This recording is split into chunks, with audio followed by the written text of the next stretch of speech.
Boa noite a todos. Mais uma vez estamos aqui no Grupo Fraternal Francisco de Assis e que possamos nessa noite nos festejar com os ensinamentos sublimes que o nosso irmão Marcos vai nos dar. Hoje, no entanto, a palestra dele, o título da palestra dele é o maior curso de felicidade da Terra. Que nós possamos entender e vivenciar essas felicidades enquanto nós estamos aqui, em nome do nosso Mestre amado. Meu querido irmão, venha até aqui em nome de Jesus. Muito obrigado. Felicidades, né? O título da felicidade, você seja muito feliz, tá bom? Muito obrigado. Que Deus te abençoe.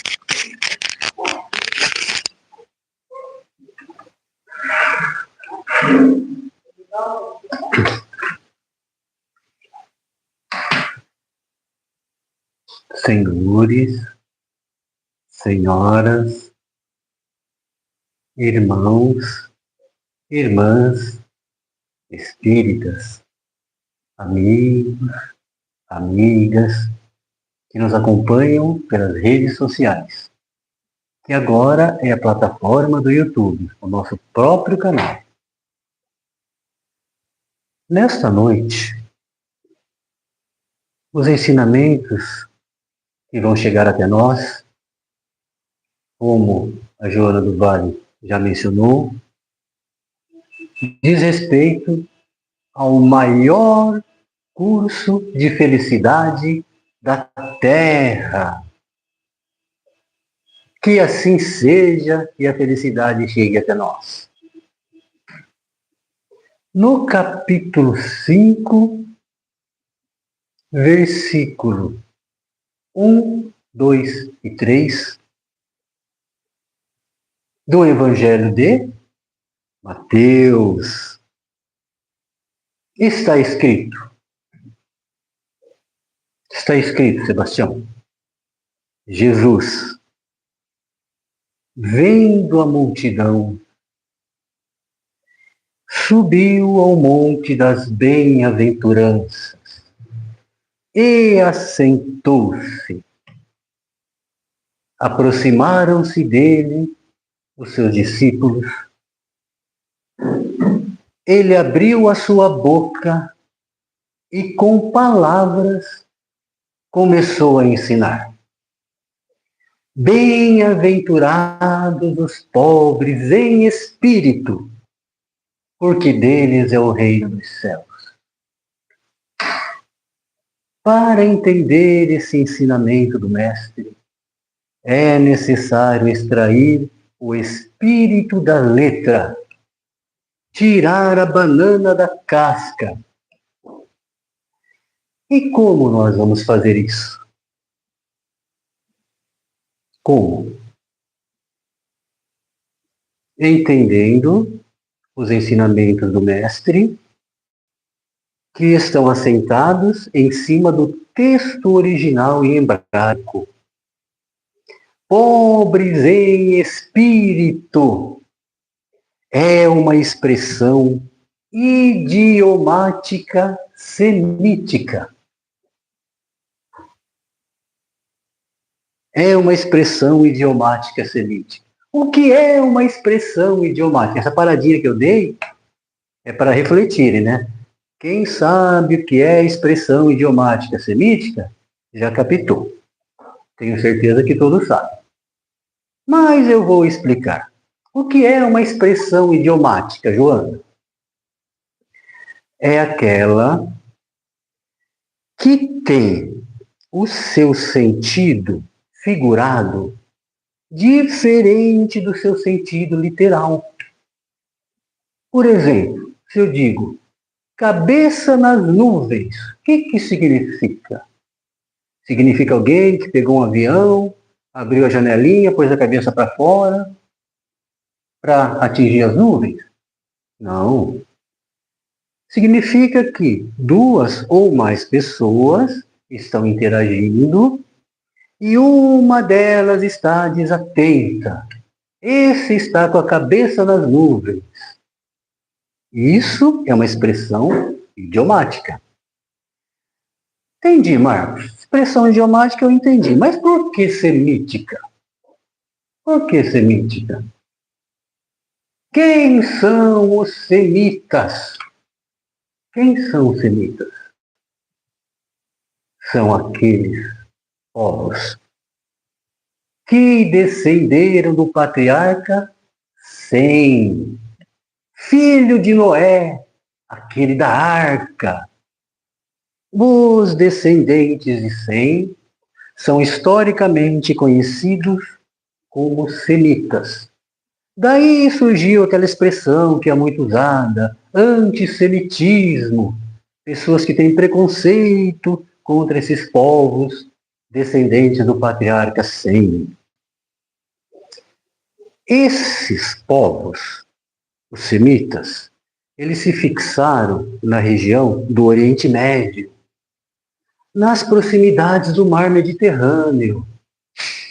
E eles têm uma construção linguística e gramatical própria desses povos. Entre os idiomas que são considerados semitas, nós temos o hebraico, o aramaico, o árabe e outros similares a este. Sabendo disso, Marcos, nós temos que entender, então, o significado da expressão que o mestre nos deixou. Pobres em espírito. Vamos ter que nos adentrar agora à gramática e à formação literária e gramatical do idioma hebraico. Será que é difícil? Não. O hebraico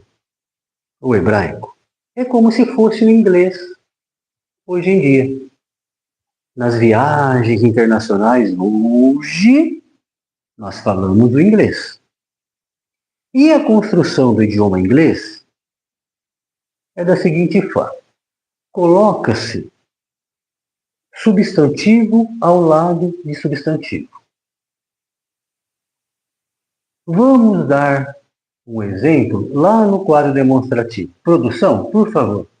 Primeira e única vez que vai virar para o quadro demonstrativo. Vamos falar primeiro sobre o idioma inglês. O inglês, a construção das expressões em inglês, coloca-se substantivo ao lado de substantivo. Então, se eu vou dizer casa da Joana, em inglês fica Joana's house, com um termo de ligação, que neste caso é o apóstrofe S. E o hebraico é a mesma coisa. Coloca-se substantivo ao lado de substantivo. Então, pobre, em hebraico, ani. Espírito, em hebraico, ruach. Pobre em espírito, em hebraico, aniei, haruach. Sendo que o ei, o sufixo da primeira palavra, e o ha, sufixo da segunda palavra, são termos de ligação e funciona como apóstrofe S no idioma inglês. Assim é a construção das expressões no idioma hebraico. Entendido? Voltemos à posição original, por favor.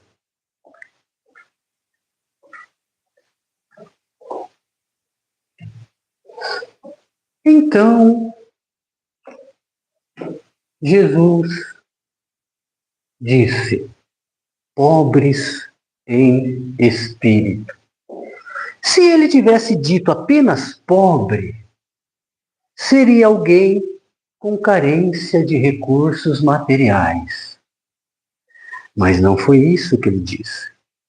Ele disse pobre em espírito. Ele disse Anei Haruak, no idioma hebraico. Pobres em espírito, traduzido para o português. Que significa humilde, pobre em espírito, pegando seu entendimento da linguagem original hebraica, humilde. Então, aquele que não é humilde não é pobre em espírito. O orgulhoso, o prepotente, ele é rico em espírito. Por quê? Porque ele tem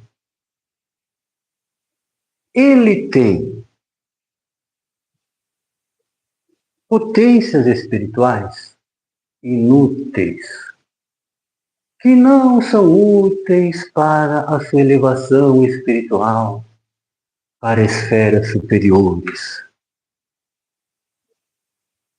Então, tendo essas potências espirituais que não são úteis para o aprimoramento da criatura, ele deixa de ser pobre em espírito e passa a ser rico em espírito. O contrário daquilo que o mestre nos disse em sua lição. Mas nos dias de hoje, Joana, nos dias de hoje, e também no movimento espírita, que não excluímos, nós definimos humildade realmente como carência de recursos materiais. É o que se entende quando se fala humildade.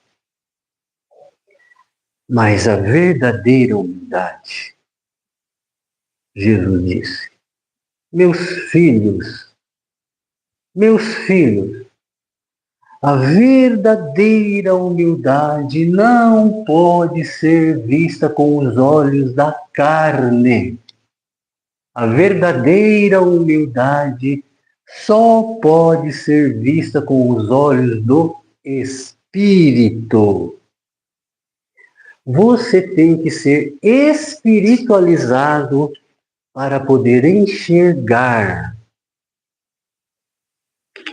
a verdadeira humildade.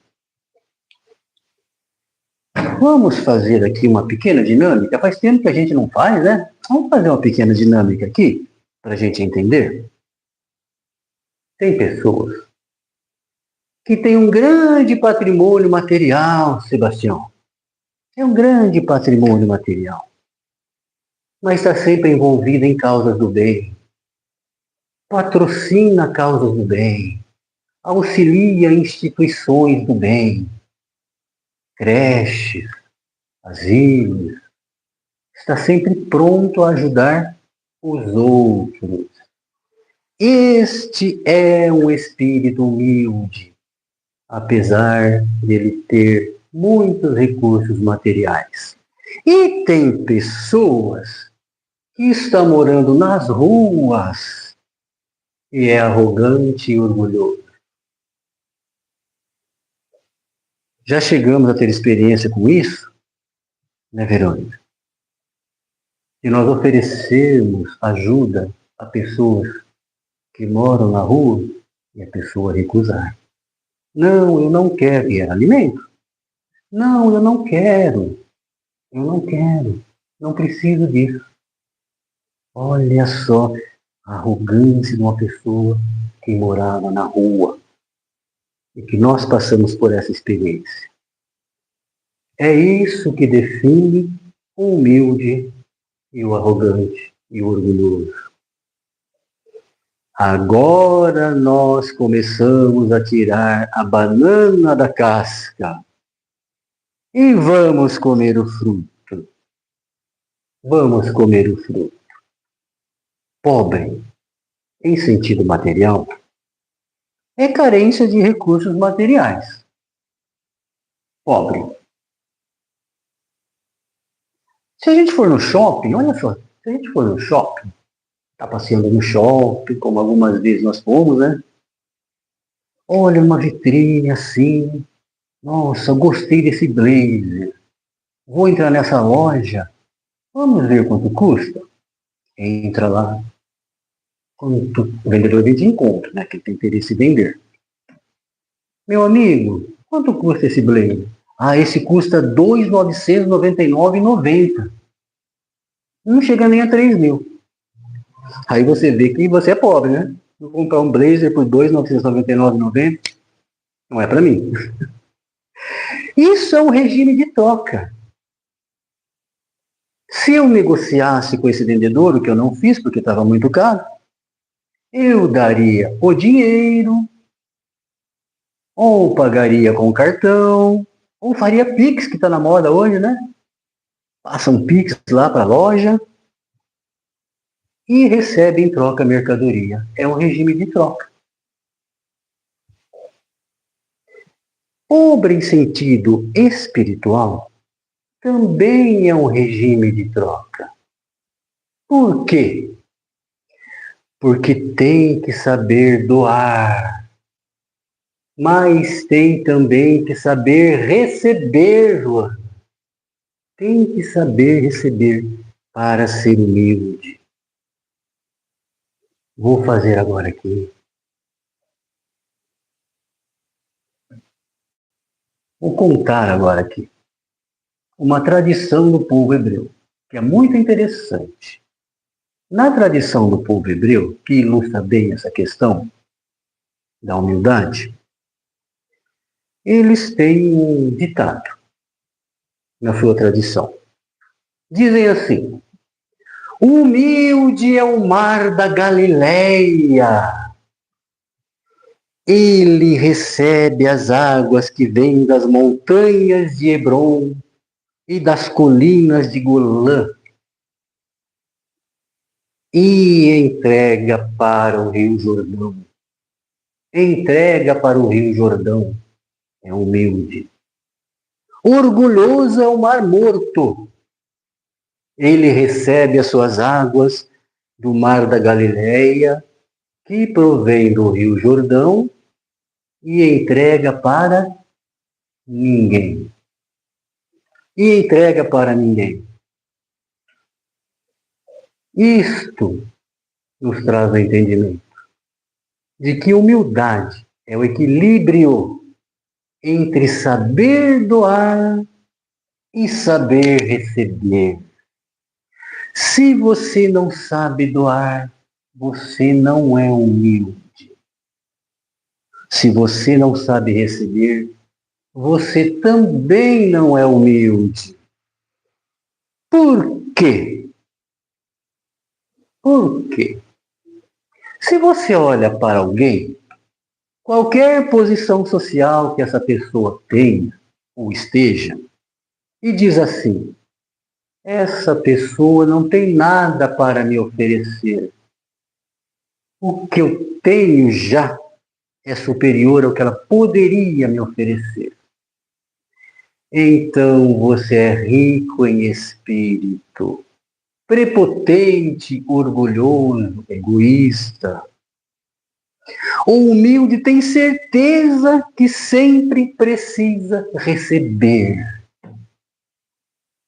Não precisa andar rasgado pelas ruas, Joana. Andar sujo pelas ruas para ser humilde. Não precisa. O humilde precisa de 3 coisas.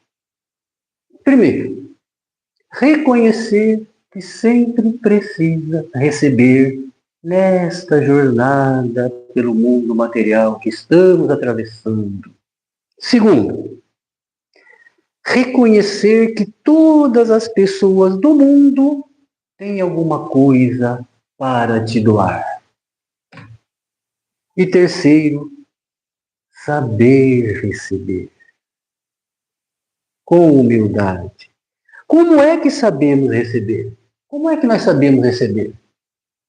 Primeiro, sendo humildes. Eu sei que eu preciso receber. Segundo, com gratidão e alegria quando estou recebendo, não contrariado. Eu estou precisando, mas eu não gostaria de estar precisando. Não. Com alegria, com satisfação, porque eu quero ser humilde. Por isso, o orgulho é cheio de armadilhas, Sebastião.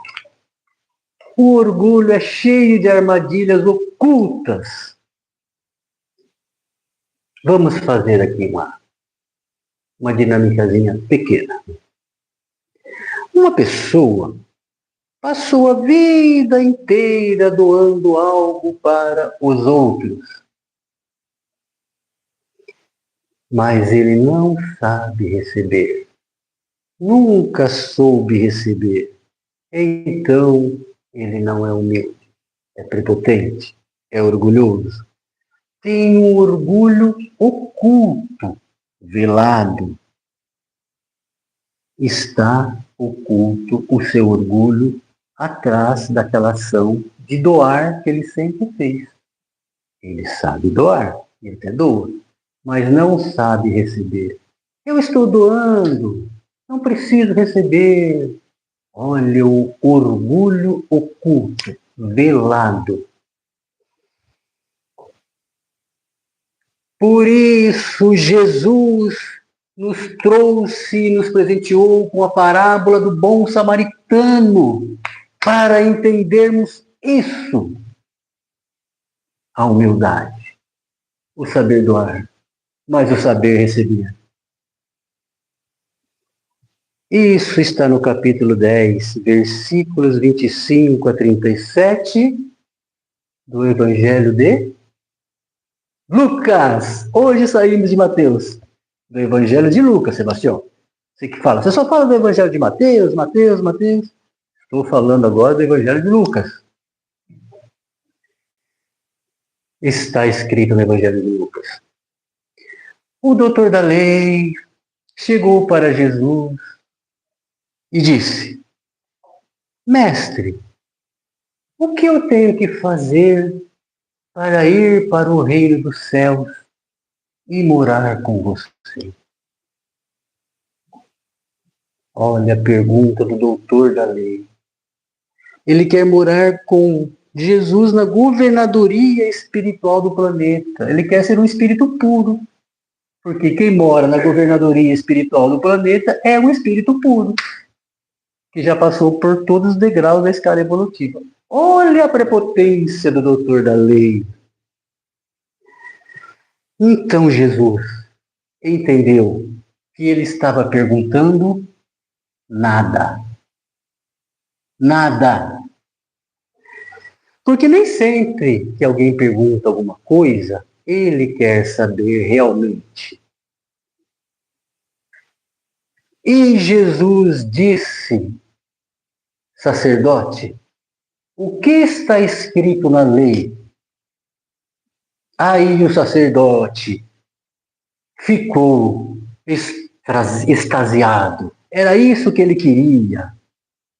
Queria se sobrepor à figura de Jesus. Olha só que coisa absurda espiritualmente falando. Aí ele chegou e fez um discurso na frente de todos que ali estavam, na frente de Jesus.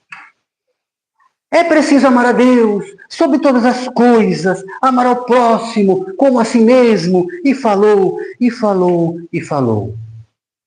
E Jesus disse, respondeu bem. Respondeu bem. Então faça. Porque tem alguma coisa errada aí. Tem alguma coisa errada aí. Se você estivesse fazendo e não só falando, você não estaria aqui. Aí sim você estaria na governadoria espiritual do planeta comigo ou a caminho de lá. Mas não aqui, que é um planeta semi-primitivo. Então, nesse ponto, Jesus disse para ele, sacerdote, faça, não apenas fale. Porque quem quer fazer, faz. Faz na hora. E quem não quer, pergunta, arruma uma desculpa. E ele perguntou para Jesus: Mestre, quem é o meu próximo? Imagine, um doutor da lei que fica o dia inteiro falando sobre as leis, faz 5, 10 cultos por dia, não sai da sinagoga de manhã, à tarde, à noite. Pergunta para Jesus: Mestre, quem é o meu próximo? E Jesus conta a parábola do bom samaritano. Sacerdote, vou lhe contar a parábola do bom samaritano. E conta a parábola do bom samaritano.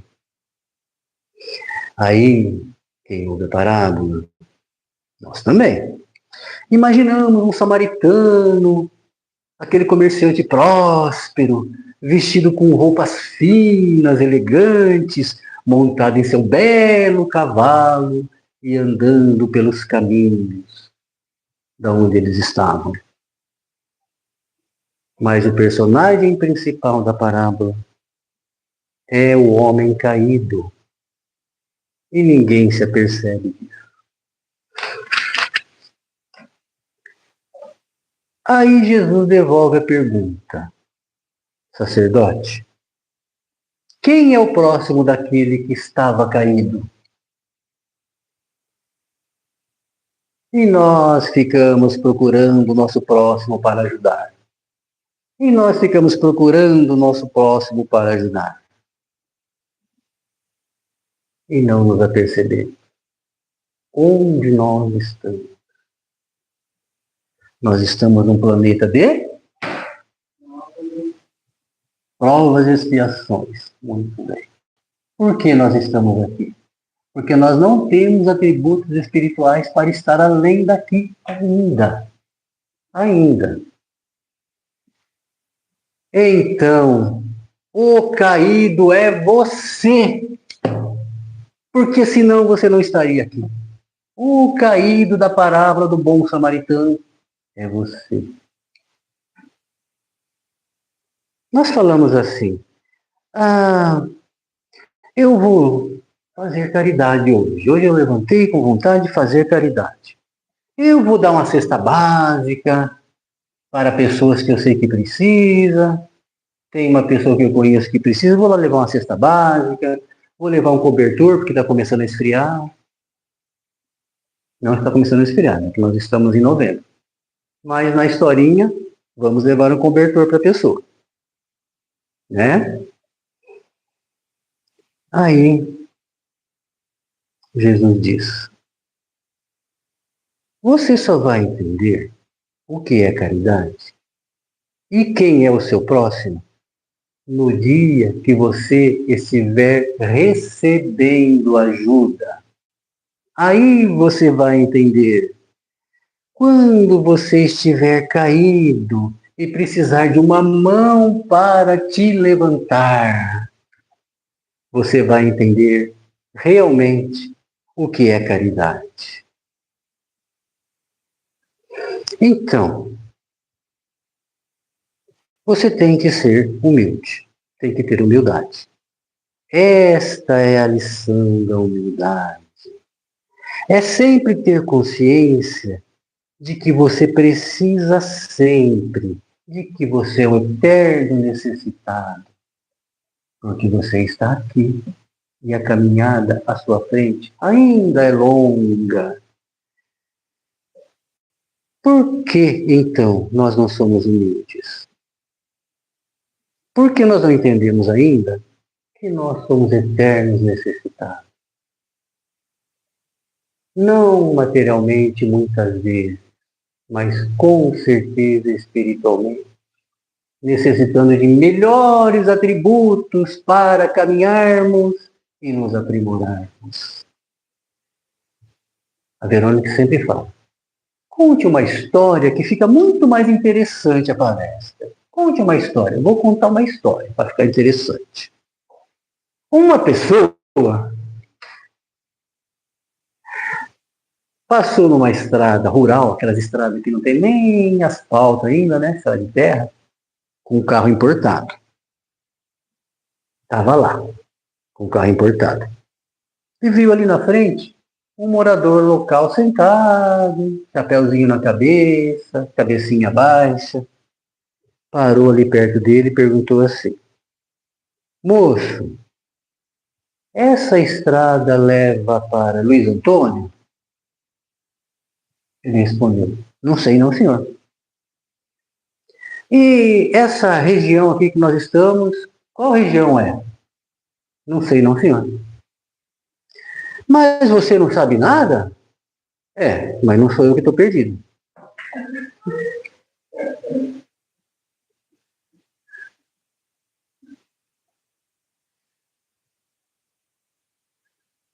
Agora, eu disse para a Verônica hoje: Ô minha princesa, minha Sebastião, tem que tratar bem as nossas esposas, né? Minha princesa, eu não vou conseguir fazer essa palestra hoje sem chorar. Não vou conseguir. A lição da humildade. Então agora, vamos nos aprofundar um pouco mais nos ensinamentos. Por que Jesus aceitou água quando estava pregado na cruz? Nos últimos momentos do seu Calvário. Por quê? Porque ele aceitou que aquelas mulheres enxugassem o suor de sua face. Entre elas, a Verônica, uma delas, que enxugou o suor da face de Jesus. Santa Verônica. Verônica, para o movimento espírita. Por que Jesus aceitou que Cirineu carregasse um pouco a sua cruz? Seria para descansar? Ele, que andou sobre as águas, que acalmou tempestades, que curou cegos de nascença, que curou leprosos.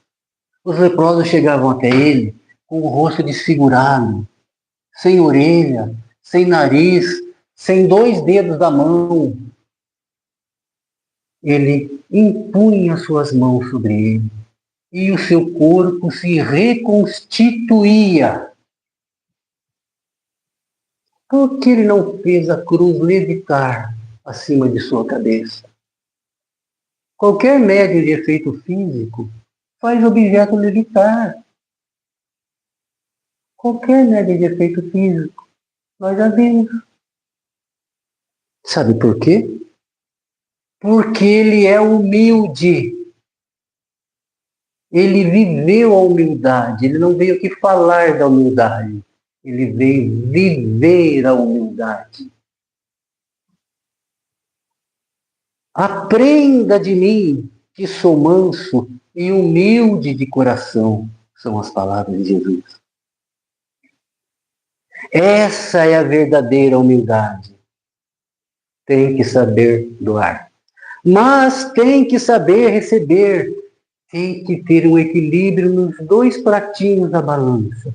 Saber doar e saber receber para entender o que é ser humilde. E as pessoas, às vezes, olham para mim e falam: você faz algumas palestras, né? Faço. E as pessoas aplaudem. Você não acha que isso é falta de humildade? Querer ser aplaudido? Eu não quero, dizem as pessoas. Eu acharia melhor que não houvessem aplausos. Porque quem faz essa palestra e é humilde, não precisa ser aplaudido, não precisa de aplauso, não precisa ninguém te cumprimentar no final da palestra. Porque é humilde, será? Então, porque Jesus amontou em um jumentinho e adentrou em Jerusalém. E as pessoas depositaram ramos pelo caminho e cantaram aleluia. Ele soube receber o carinho das pessoas. Ele, que é o governador espiritual do planeta, amontoou cinzamente. Humildade é isso. É impossível ser feliz sem ser humilde. O maior curso de felicidade da Terra é a humildade. É a humildade. E para encerrar, eu vou me reportar ao benfeitor Emmanuel na obra Pensamento e Vida, psicografia de Chico Xavier. Diz o benfeitor Emmanuel: sem a humildade, o pão da vida amarga invariavelmente na boca. Palavra de Emmanuel. Então, qual é o nosso papel? O nosso papel é aprender com Jesus a doar, mas principalmente a receber com alegria, com satisfação, porque nós não temos que falar o que é humildade. Nós temos que viver a humildade como Jesus viveu. Para ser feliz, seja humilde como Jesus foi humilde e nos deixou essa grande lição de vivência e não de palavra. Muito obrigado. Deus abençoe a todos.